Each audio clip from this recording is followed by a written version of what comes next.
Particular আমি কারণটা বলতে পারবো না। কারণটা কি সেটা বলা এরপর একই গ্রামে বড়বাজি হচ্ছে, তৃণমূল কর্মীর বাড়ি, কখনো বিজেপি কর্মীর বাড়ি। আসলে এই কালচারটা আমাদের এখানে ছিল না, খুব শান্ত নিরীহ গ্রাম ছিল। এখন কে বা কারা করছে এটা বলা খুবই মুশকিল, তবে বিরোধীরা কেউ করছে নিশ্চয়ই। আর আমি তো এত চকে ওটা ও দুটো হয়েছে রাস্তার ওপরে, মেন প্রকাশ্য রাজপথের ওপরে, কিন্তু আমার বাড়িতে একদম চকের মধ্যে।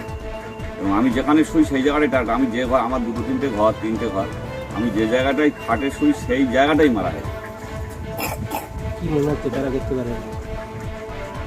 এই কথাটা একদম পার্টিকুলার কারা করে। আমার তো আমি দল করি, নেতৃত্ব দিই, তৃণমূলটা করি, গুছিয়ে তৃণমূল। বাবা খুব বড় লিডার ছিলেন একজন, 2006 সালে মারা যায়। তা আমি এই পার্টিকুলার নামটা বলতে পারবো না।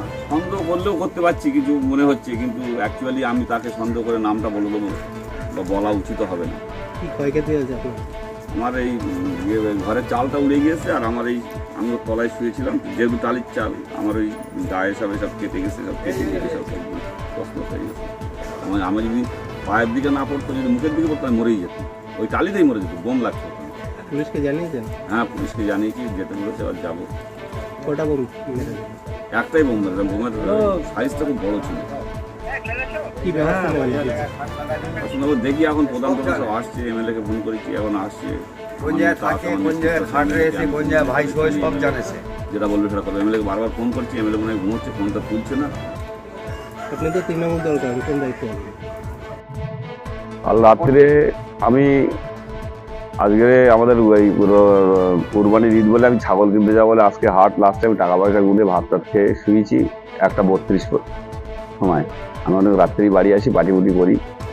তো আমি বাড়ি আসার পরে 1:56 বিকট আওয়াজ, একদম আমি যেখানে শুই সেই খাটের এক সাইডে একাই ছিলাম, খাটে আমার ঘরের চালে বোম মারে। কি কারণে মারল? এই কারণে কি শত্রুতা আছে, পার্টি কালারের শত্রুতা না ব্যক্তিগত দ্বন্দ্ব, ব্যক্তিগত কোনো শত্রুতাই নেই, আমার কোনো শত্রুতা নেই। কি করে এবার আমি যখন ধরতেও পারিনি, দেখতে পারিনি, কি করে বলবো? মানে আমি পুরো হতভম্ব হয়ে গেছি একদম।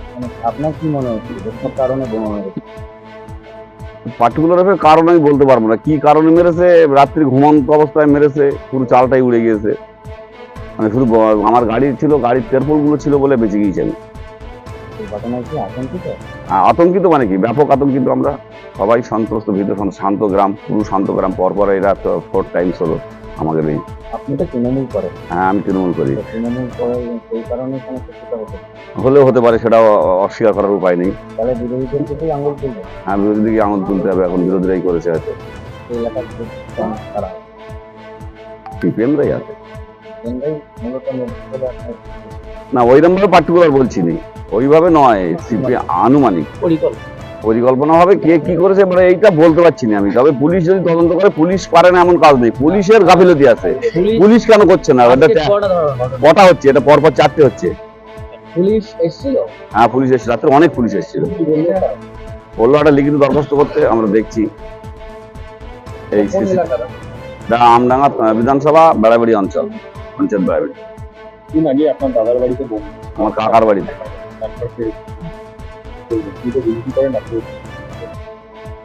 এখন বিজেপি ওর কোনো লোকজন নেই, ওরা দুজনাই করে, ওরা স্বামী স্ত্রী, আর কেউ লোকজন কিচ্ছু নেই ওর।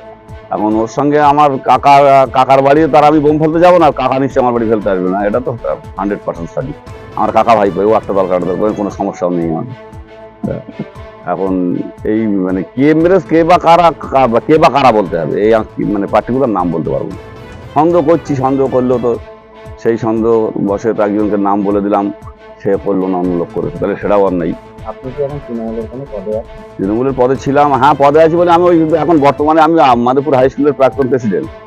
আমি ওই ভোট ইউনিয়নের শুধু এখন দায়িত্বে আছি, তাও ছেড়ে দেবো ওটা, আমি দায়িত্বে আছি। নামাজ কালাম করি, এখন বয়স হয়ে গেছে 57 বছর বয়স। দলের সঙ্গে থাকি, দল করি, খুব অ্যাক্টিভ দল করি। মমতা বাণী ছাড়া কিছু চিনি না আমি, কিছু বুঝিনি। আপনার নাম? আমার নাম আব্দুল হান্নান মন্টু বলে সবাই চেনে।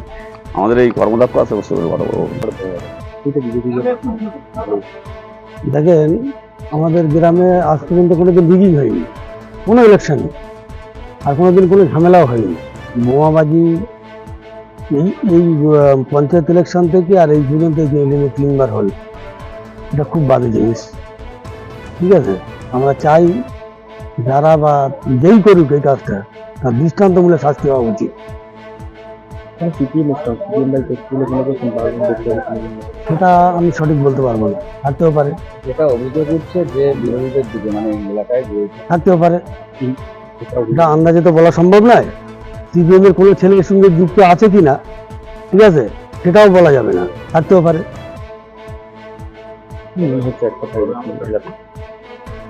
বাংলা কথা শেষ, মানে আমার যেটা বক্তব্য, মানে এর একটা বিহিত হওয়া উচিত।